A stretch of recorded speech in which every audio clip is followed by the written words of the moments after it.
J'aimerais parler aujourd'hui de l'histoire de ces hommes qui se sont arrêtés, qui ont pris la situation d'un homme qui était paralytique et qui souffrait, qui ont cru pour lui et qui ont amené cet homme à Jésus.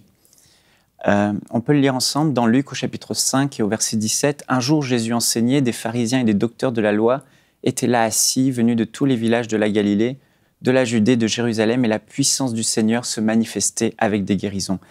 Et voici des gens portant sur un lit un homme qui était paralytique, cherchaient à le faire entrer et à le placer sous le regard de Jésus.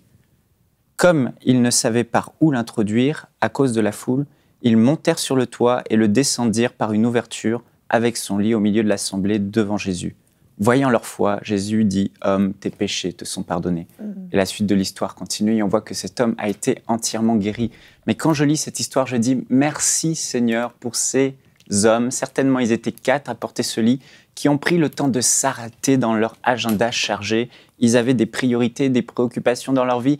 Mais quand ils ont pensé à leur ami, ou peut-être même cet inconnu, cet homme qui souffrait, ils se sont arrêtés, ils se sont mis à sa place et ils se sont dit « Mais on ne peut rien faire pour lui, les gens essayent de l'aider dans le naturel, mais il y a une solution surnaturelle. Nous avons une idée, une solution surnaturelle. Nous allons porter cet homme à Jésus-Christ, aux pieds de Jésus. » Et c'est merveilleux de voir que des gens ont pris le temps de s'arrêter et ont pris au sérieux la souffrance des uns et des autres. Je ne sais pas si vous est arrivé d'être dans la souffrance, mais il m'est déjà arrivé d'être malade. Et quand je suis malade, moi, des fois, c'est pas toujours, c'est rare, mais quand je le suis, j'ai l'impression que je vais mourir, littéralement. Je confirme. Et quel réconfort dans ces moments de souffrance où la fièvre peut vous saisir, d'avoir une personne qui vous aime, qui est là pour vous, qui cuisine pour vous, qui vient vous soulager, vous réconforter, prier avec vous, jusqu'à ce que vous soyez totalement guéri. Et je remercie Dieu pour ma femme, parce que je sais que même au jour du malheur, elle sera toujours là à mes côtés pour m'aider et m'aider à avoir la victoire. Et il y a dans notre église comme ça une femme que j'admire beaucoup. Elle a pris soin d'une femme, d'une sœur qui s'est retrouvée dans un hôpital psychiatrique. Et malgré les progrès qui sont lents, qui ne sont pas évidents, cette femme continue à semer de l'amour, continue à prier, continue à croire, continue à harceler le ciel, jusqu'à une délivrance complète de cette sœur. Et nous avons besoin d'aider les autres. Nous avons besoin de les aimer, de nous arrêter. Ce qui est super dans cette histoire, c'est que ces gens, ces 4 hommes certainement, ils ont eu un premier obstacle, celui de devoir porter ce paralytique jusqu'à Jésus. Et on voit que ils ont porté cet homme et ils l'ont amené à Jésus. Et là, c'est l'image de la prière, l'image de l'intercession. Ils se sont dit, nous, on ne peut rien pour cet homme, mais il y a une solution. Il y a un espoir. Cet espoir, c'est Jésus. Et frères et sœurs, j'aimerais vous dire que face à la détresse de ce monde, où les solutions naturelles ne peuvent pas aider ces gens qui nous entourent, nous avons une solution surnaturelle. Nous sommes la lumière du monde, nous sommes le sel de la terre et nous pouvons, par la prière, par l'intercession, transpirer en portant ces gens jusqu'au Seigneur Jésus, au pied du Seigneur, jusqu'au trône de la grâce, pour que le Seigneur Jésus intervienne. La deuxième chose, on voit que ces hommes ont rencontré un obstacle. Ils sont arrivés face à cette maison et ils ne pouvaient pas entrer parce qu'il y avait de l'aversité, il y avait une foule qui était là. Mais ces hommes ne se sont pas arrêtés, ils sont passés par le toit, ils ont fait preuve d'audace, ils ont fait preuve de persévérance et ils ont fait descendre ce paralytique par le toit. Souvent, on a voulu aider des gens, mais on s'est arrêté trop tôt. Souvenez-vous de ce que Jésus a dit. Ce genre de démon ne sort que par le jeûne et la prière. Parfois, face à certaines adversités, il faut persévérer, il faut jeûner, il faut prier, il faut chercher Dieu, il faut payer le prix dans la prière pour qu'on puisse voir le surnaturel. Jésus a dit aussi, le royaume de Dieu appartient aux violents et ce sont les violents qui s'en emparent. Parfois, nous n'avons pas été assez violents dans la foi.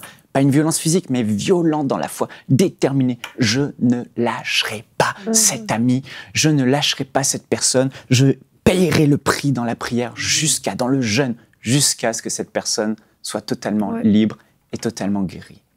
Donc, c'est vraiment cet encouragement que je veux vous apporter aujourd'hui, que Dieu veut vous apporter. Vous êtes la solution pour la souffrance d'une personne qui souffre. Vous pouvez payer le prix. Parce que cette personne souffre, elle est dans la souffrance, dans les épreuves, elle n'est pas lucide, elle n'arrive pas par elle-même à s'en sortir. Et on voit que ces hommes, il y a eu un homme qui a voulu certainement dire « je vais aider ce paralytique ». Mais il a dû avoir besoin d'aide d'autres personnes, il a pris d'autres personnes avec lui. Peut-être que vous aurez besoin de l'aide de d'autres personnes pour venir avec vous et prier jusqu'à ce que le ciel réponde et que cette personne soit guérie.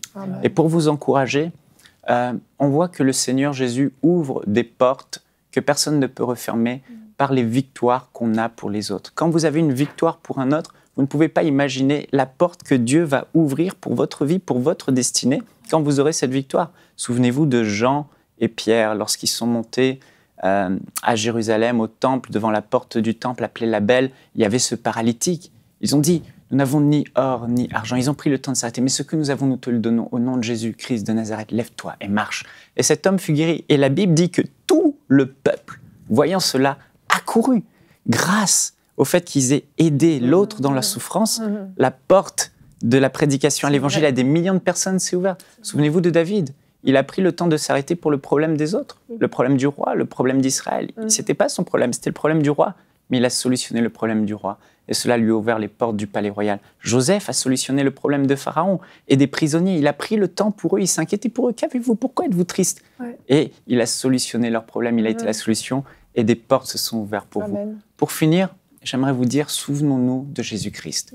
Lui qui était au ciel de gloire, il n'a pas regardé comme une proie arrachée de rester dans son ciel de gloire, d'être égal à Dieu, mais il s'est dépouillé du ciel, de sa condition céleste, de sa gloire, pour venir mourir pour nous, parce qu'il a pris notre situation, notre détresse au sérieux. On allait en enfer, on allait mal, l'humanité souffrait, mais Jésus l'a fait par amour pour nous, et nous aussi, nous devons le faire par amour pour Dieu et par amour pour ces gens qui souffrent. Amen. Soyez bénis. Retrouvez la suite de ce programme dans l'émission Bonjour chez vous sur ENCI TV.